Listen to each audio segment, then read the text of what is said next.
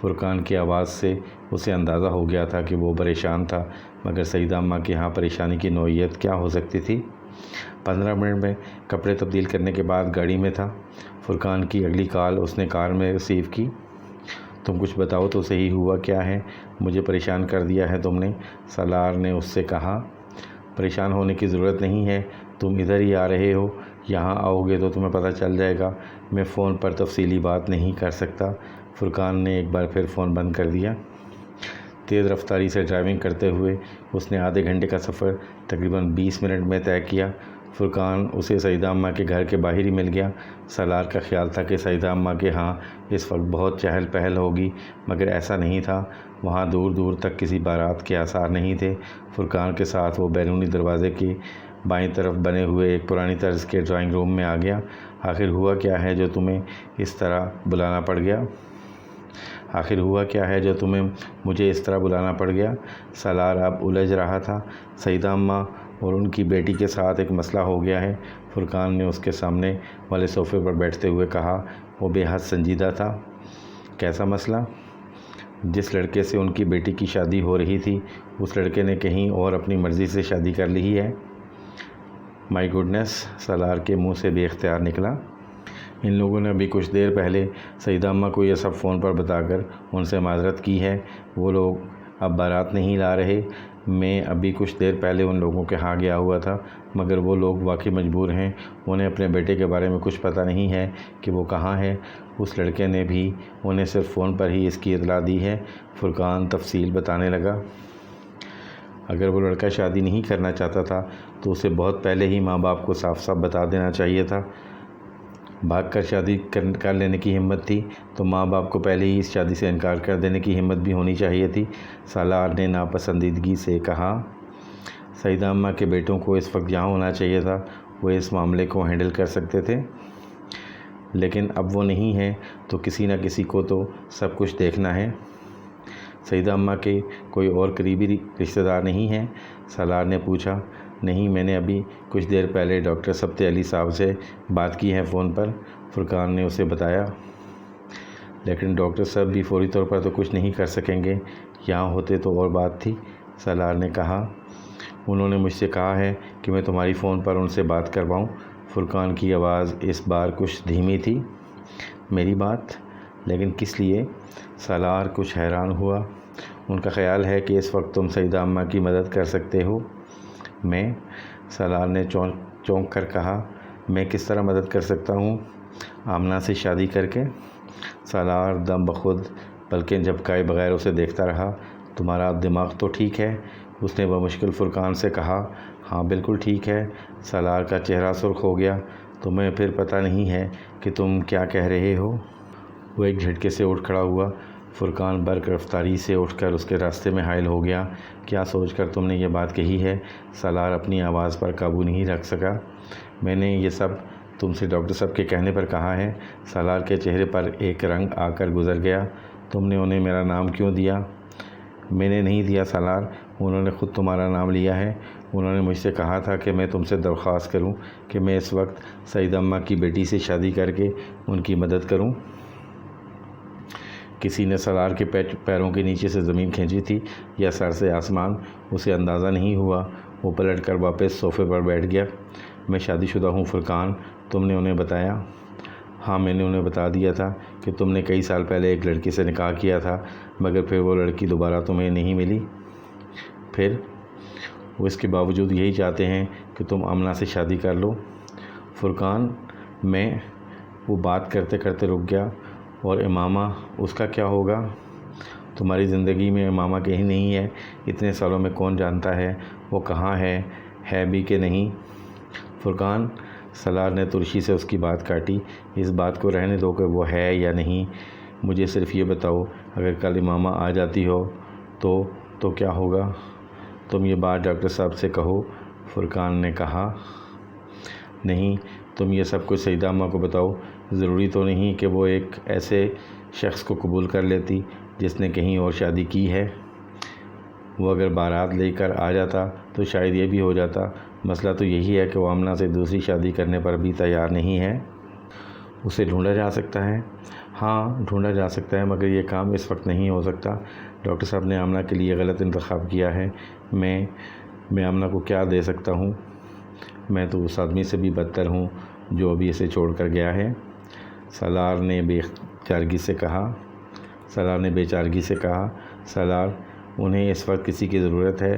ضرورت کے وقت صرف وہی آدمی سب سے پہلے ذہن میں آتا ہے جو سب سے زیادہ قابل اعتبار ہو۔ تمہیں زندگی میں اتنے بہت سے لوگوں کی مدد کرتے آ رہے ہو، کیا ڈاکٹر سبت علی صاحب کی مدد نہیں کر سکتے؟ میں نے لوگوں کی پیسے سے مدد کی ہے۔ ڈاکٹر صاحب مجھ سے پیسہ نہیں مانگ رہے۔ اس سے پہلے کہ فرقان کچھ کہتا، اس کے موبائل پر کال آنے لگی۔ اس نے نمبر دیکھ کر موبائل سالار کی طرف بڑھا دیا۔ ڈاکٹر صاحب کی کال آ رہی ہے۔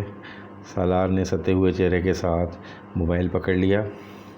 وہاں بیٹھے موبائل کان سے لگائے سالار کو پہلی بار احساس ہو رہا تھا کہ زندگی میں ہر بات ہر شخص سے نہیں کی جا سکتی۔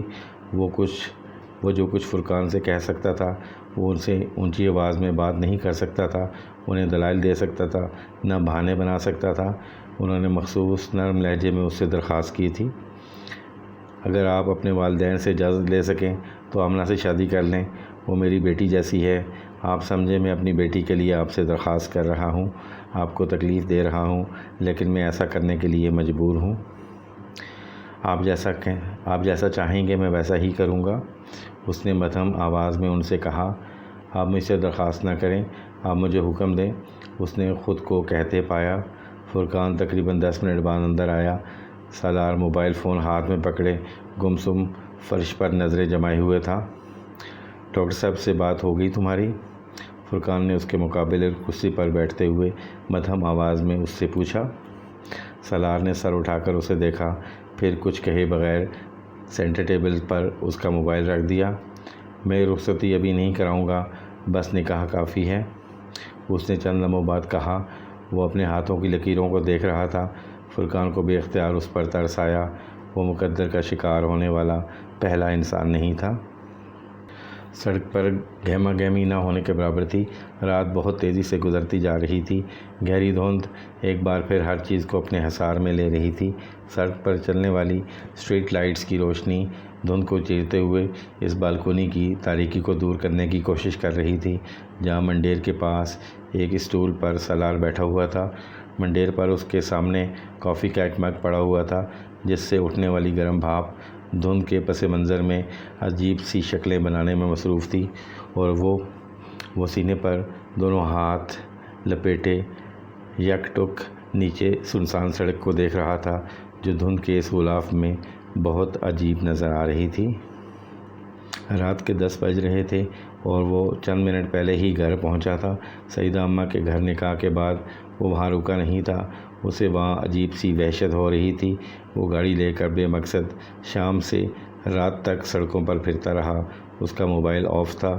وہ بیرونی دنیا سے اس وقت کوئی رابطہ نہیں کرنا چاہتا تھا۔ موبائل آن ہوتا تو فرقان اس سے رابطہ کرتا، بہت سی وضاحتیں دینے کی کوشش کرتا، یا ڈاکٹر سبت علی رابطہ کرتے، اس کا شکریہ ادا کرتے۔ وہ یہ دونوں چیزیں نہیں چاہتا تھا۔ وہ اس وقت مکمل خاموشی چاہتا تھا۔ اٹھتی ہوئی بھاپ کو دیکھتے ہوئے اس نے ایک بار پھر چند گھنٹے پہلے کے واقعات کے بارے میں سوچا۔ سب کچھ ایک خواب کی طرح لگ رہا تھا۔ کاش خواب ہی ہوتا۔ اسے وہاں بیٹھے کئی ماہ پہلے حرم پاک میں مانگی جانے والی دعا یاد آئی۔ تو کیا اسے میری زندگی سے نکال دینے کا فیصلہ ہوا ہے؟ اس نے تکلیف سے سوچا۔ تو پھر یہ اذیت بھی تو ختم ہونی چاہیے۔ میں نے اس اذیت سے رہائی بھی تو مانگی تھی۔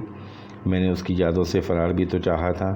اس نے منڈیر پر رکھا گرم کافی کا کپ اپنے سرد ہاتھوں میں تھام لیا۔ تو امامہ ہاشم، بالآخر تم میری زندگی سے ہمیشہ ہمیشہ کے لیے نکل گئیں۔ اس نے کافی کی تلخی اپنے اندر اتاری۔ اور اب میں کیا پچھتاؤں کہ کاش میں کبھی سعیدہ اماں کو کبھی سعیدہ اماں کو اس سڑک پر نہ دیکھ پاتا، یا میں ان کو لفٹ نہ دیتا ان کا گھر مل جاتا اور میں انہیں وہاں ڈراپ کر کے آ جاتا، ان کو اپنے گھر نہ لاتا، نہ روابط بڑھتے، نہ وہ اس شادی پر مجھے بلاتی، یا پھر کاش میں آج کراچی میں ہی نہ ہوتا، یہاں ہوتا ہی نہیں، یا میں موبائل آف کر کے سوتا، فون کا ریسیور رکھ دیتا، فرقان کی کال ریسیو ہی نہ کرتا، یا پھر کاش میں ڈاکٹر سبت علی کو نہ جانتا ہوتا کہ ان کے کہنے پر مجھے مجبور نہ ہونا پڑتا، یا پھر شاید مجھے یہ تسلیم کر لینا چاہیے کہ امامہ میرے لیے نہیں ہے۔ اس نے کافی کا مگ دوبارہ منڈیر پر رکھ دیا، اس نے دونوں ہاتھ اپنے چہرے پر پھیرے، پھر جیسے کوئی خیال آنے پر اپنا والٹ نکال لیا۔ والٹ کی ایک جیب میں اس نے ایک تہہ شدہ کاغذ نکال کر کھول دیا۔ ڈیئر انکلز کے اندر، مجھے آپ کے بیٹے کی موت کے بارے میں جان کر بہت افسوس ہوا۔ میری وجہ سے آپ لوگوں کو چند سال کافی پریشانی کا سامنا کرنا پڑا، میں اس کے لیے معذرت خواہ ہوں۔ مجھے سالار کو کچھ رقم ادا کرنی تھی، وہ میں آپ کو بھجوا رہی ہوں۔ خدا حافظ امامہ ہاشم۔ اس نے 9 ماہ میں کتنی بار اس کاغذ کو پڑھا تھا اسے یاد نہیں تھا۔ اس کاغذ کو چھوتے ہوئے اسے اس کاغذ میں امامہ کا لمس محسوس ہوتا تھا۔ اس کے ہاتھ سے لکھا ہوا اپنا نام کاغذ پر تحریر ان چند جملوں میں اس کے لیے کوئی اپنائیت نہیں تھی۔ وہ یہ بھی جانتا تھا کہ امامہ کو اس کی موت کی خبر پر کوئی افسوس نہیں ہوا ہوگا۔ وہ خبر اس کے لیے 2.5 سال بعد رہائی کا پیغام بن کر آئی تھی، اسے کیسے افسوس ہو سکتا تھا؟ لیکن اس کے باوجود وہ چند جملے اس کے لیے بہت اہم ہو گئے تھے۔ اس نے کاغذ پر لکھے جملوں پر اپنی انگلیاں پھیریں۔ اس نے آخر میں لکھے امامہ ہاشم کے نام کو چھوا، پھر کاغذ کو دوبارہ اسی طرح طے کر کے والٹ میں رکھ لیا۔ منڈیر پر کافی کا مگ سرد ہو چکا تھا۔ منڈیر پر رکھا کافی کا مگ سرد ہو چکا تھا۔ سالار نے ٹھنڈی کافی کے باقی مگ کو ایک گھونٹ میں اپنے اندر انڈیل لیا۔ ڈاکٹر سبت علی ایک ہفتے تک لندن سے واپس پاکستان پہنچ رہے تھے اور اسے ان کا انتظار تھا۔ امامہ ہاشم کے بارے میں جو کچھ وہ اتنے سالوں میں انہیں نہیں بتا سکا تھا، وہ اب انہیں بتانا چاہتا تھا۔ اسے اپنی ماضی کے بارے میں جو کچھ نہیں بتا پایا تھا، اب وہ ان سے کہہ دینا چاہتا تھا۔ اسے اب پرواہ نہیں تھی وہ اس کے بارے میں کیا سوچیں گے۔ رمضان کی 4 تاریخ تھی جب ڈاکٹر سبت علی واپس آ گئے تھے۔ وہ رات کو کافی دیر سے آئے تھے اور سالار نے اس وقت انہیں ڈسٹرب کرنا مناسب نہیں سمجھا تھا۔ وہ رات کو ان کے پاس پہلے کی طرح جانا چاہتا تھا، مگر دوپہر کو خلاف توقع بینک میں ان کا فون آ گیا۔ سالار کے نکاح کے بعد یہ ان کا سالار سے تیسرا رابطہ تھا۔ وہ کچھ دیر اس کا حال احوال دریافت کرتے رہے، پھر انہوں نے اس سے کہا، سالار آج رات کو نہ آئیں، شام کو آ جائیں، افطاری میرے ساتھ کریں۔ ٹھیک ہے، میں آ جاؤں گا، سالار نے حامی بھرتے ہوئے کہا۔ کچھ دیر ان کے درمیان مزید گفتگو ہوتی رہی، پھر ڈاکٹر سبت علی نے فون بند کر دیا۔ وہ اس دن بینک سے کچھ جلدی نکل آیا۔ اپنے فلیٹ پر کپڑے تبدیل کرنے کے بعد وہ جب ان کے پاس پہنچا، اس وقت افطاری میں 1 گھنٹہ باقی تھا۔ ڈاکٹر سبت علی کا ملازم اسے اجتماع والے بیرونی کمرے کی بجائے سیدھا اندر لاؤنج میں لے آیا تھا۔ ڈاکٹر سبت علی نے بڑی گرم جوشی کے ساتھ اس سے بغل گیر ہونے کے بعد بڑی محبت کے ساتھ اس کا ماتھا چوما۔ پہلے آپ ایک دوست کی حیثیت سے یہاں آتے تھے، آج آپ گھر کا ایک فرد بن کر یہاں آئے ہیں۔ وہ جانتا تھا ان کا اشارہ کس طرف تھا۔ آئیے بیٹھیے۔ وہ اسے بیٹھنے کا اشارہ کرتے ہوئے خود دوسرے صوفے پر بیٹھ گئے۔ بہت مبارک ہو، اب تو آپ بھی گھر والے ہو گئے ہیں۔ سالار نے خاموش نظروں اور پھیکی مسکراہٹ کے ساتھ انہیں دیکھا۔ وہ مسکرا رہے تھے۔ میں بہت خوش ہوں کہ آپ کی شادی آمنہ سے ہوئی ہے۔ وہ میرے لیے میری چوتھی بیٹی کی طرح ہیں اور اس رشتے سے آپ بھی میرے داماد ہیں۔ سالار نے نظریں جھکا لیں۔ اس کی زندگی میں امامہ ہاشم کا باب نہ لکھا ہوا ہوتا تو شاید ان کے منہ سے یہ جملہ سن کر وہ اپنے آپ پر فخر کرتا، مگر سارا فرق امامہ ہاشم تھی۔ سارا فرق وہی ایک لڑکی پیدا کر رہی تھی، وہ جو تھی اور نہیں تھی۔ ڈاکٹر سبت علی کچھ دیر اسے دیکھتے رہے، پھر انہوں نے کہا، آپ اتنے سالوں سے میرے پاس آ رہے ہیں، آپ نے کبھی مجھے یہ نہیں بتایا کہ آپ نکاح کر چکے ہیں، تب بھی نہیں جب 1-2 بار آپ سے شادی کا ذکر ہوا۔ سالار نے سر اٹھا کر انہیں دیکھا۔ میں آپ کو بتانا چاہتا تھا، مگر وہ بات کرتے کرتے چپ ہو گیا۔ سب کچھ اتنا عجیب تھا کہ میں آپ کو کیا بتاتا۔ اس نے دل میں کہا، کب ہوا تھا آپ کا نکاح؟ ڈاکٹر سبت علی دھیمے لہجے میں پوچھ رہے تھے۔ 8.5 سال پہلے، تب میں 21 سال کا تھا، اس نے کسی شکست خوردہ معمول کی طرح کہا۔ پھر وہ آہستہ آہستہ انہیں وہ سب کچھ بتاتا گیا۔ ڈاکٹر سبت علی نے ایک بار بھی اسے نہیں ٹوکا تھا۔ اس کے خاموش ہونے کے بعد بھی بہت دیر تک وہ چپ رہے تھے۔ بہت دیر بعد انہوں نے اس سے کہا، آمنہ بہت اچھی لڑکی ہے اور وہ خوش قسمت ہے کہ اسے ایک صالح مرد ملا ہے۔ ان کی بات سالار کو ایک چابک کی طرح لگی۔ صالح؟ میں صالح مرد نہیں ہوں ڈاکٹر صاحب، میں تو اسفل السافلین ہوں۔ آپ مجھے جانتے ہوتے تو میرے لیے کبھی یہ لفظ استعمال نہ کرتے، نہ اس لڑکی کے لیے میرا انتخاب کرتے جسے آپ اپنی بیٹی کی طرح سمجھتے ہیں۔ ہم سب اپنی زندگی کے کسی نہ کسی مرحلے پر زمانہ جاہلیت سے ضرور گزرتے ہیں۔ بعض گزر جاتے ہیں، بعض ساری زندگی اسی زمانے میں گزار دیتے ہیں۔ آپ اس میں سے گزر چکے ہیں۔ آپ کا پچھتاوا بتا رہا ہے کہ آپ گزر چکے ہیں۔ میں آپ کو پچھتاوے سے روکوں گا، نہ توبہ اور دعا سے۔ آپ پر فرض ہے کہ آپ ساری زندگی یہ کریں، مگر اس کے ساتھ ساتھ یہ شکر بھی کریں کہ آپ نفس کی تمام بیماریوں سے چھٹکارا پا چکے ہیں۔ اگر دنیا آپ کو اپنی طرف نہیں کھینچتی، اگر اللہ کے خوف سے آپ کی آنکھوں میں آنسو آ جاتے ہیں، اگر دوزخ کا تصور آپ کو ڈراتا ہے، اگر اللہ کی عبادت آپ اس طرح کرتے ہیں جس طرح کرنی چاہیے، اگر نیکی آپ کو اپنی طرف راغب کرتی ہے اور برائی سے آپ رک جاتے ہیں، تو پھر آپ صالح ہیں۔ کچھ صالح ہوتے ہیں، کچھ صالح بنتے ہیں۔ صالح ہونا خوش قسمتی کی بات ہے۔ صالح بننا 2 دھاری تلوار پر چلنے کے برابر ہے۔ اس میں زیادہ وقت لگتا ہے، اس میں زیادہ تکلیف سہنی پڑتی ہے۔ میں اب بھی یہی کہتا ہوں کہ آپ صالح ہیں، کیونکہ آپ صالح بنے ہیں۔ اللہ آپ سے بڑے کام لے گا۔ سالار کی آنکھوں میں نمی آ گئی۔ انہوں نے ایک بار پھر امامہ ہاشم کے بارے میں کچھ نہیں پوچھا، نہ کچھ کہا تھا۔ کیا اس کا مطلب تھا کہ وہ ہمیشہ کے لیے اس کی زندگی سے نکل گئی؟ کیا اس کا مطلب تھا کہ وہ آئندہ بھی کبھی اس کی زندگی میں نہیں آئے گی؟ اسے اپنی زندگی آمنہ کے ساتھ ہی گزارنی پڑے گی؟ اس کا دل ڈوبا۔ وہ ڈاکٹر صاحب کے منہ سے امامہ کے حوالے سے کوئی تسلی، کوئی دلاسا، کوئی امید چاہتا تھا۔ ڈاکٹر صاحب خاموش تھے۔ وہ چپ چاپ انہیں دیکھتا رہا۔ میں آپ کے لیے اور آمنہ کے لیے بہت دعا کروں گا، بلکہ میں بہت دعا کر کے آیا ہوں خانہ کعبہ میں، روضہ رسول صلی اللہ علیہ وآلہ وسلم پر۔ وہ لندن سے واپسی پر عمرہ کر کے آئے تھے۔ سالار نے سر جھکا لیا۔ دور اذان کی آواز آ رہی تھی۔ ملازم افطاری کے لیے میز تیار کر رہا تھا۔ اس نے بوجھل دل کے ساتھ ڈاکٹر سبت علی کے ساتھ بیٹھ کر روزہ افطار کیا۔ پھر وہ اور ڈاکٹر سبت علی نماز پڑھنے کے لیے قریبی مسجد میں چلے گئے۔ وہاں سے واپسی پر اس نے ڈاکٹر سبت علی کے ہاں کھانا کھایا اور پھر اپنے فلیٹ پر واپس آ گیا۔ ناظرین، اس کے ساتھ ہی یہ قسط اپنی اختتام کو پہنچی۔ آنے والی اقساط کو بروقت دیکھنے کے لیے چینل کو سبسکرائب کر لیجیے گا، بیل آئیکن کو بھی پریس کر دیجیے گا تاکہ آپ کو آنے والی ویڈیوز بر وقت مل سکیں۔ حاضر ہوتے ہیں نئی قسط کے ساتھ، تب تک کے لیے اجازت دیجیے گا۔ اللہ حافظ۔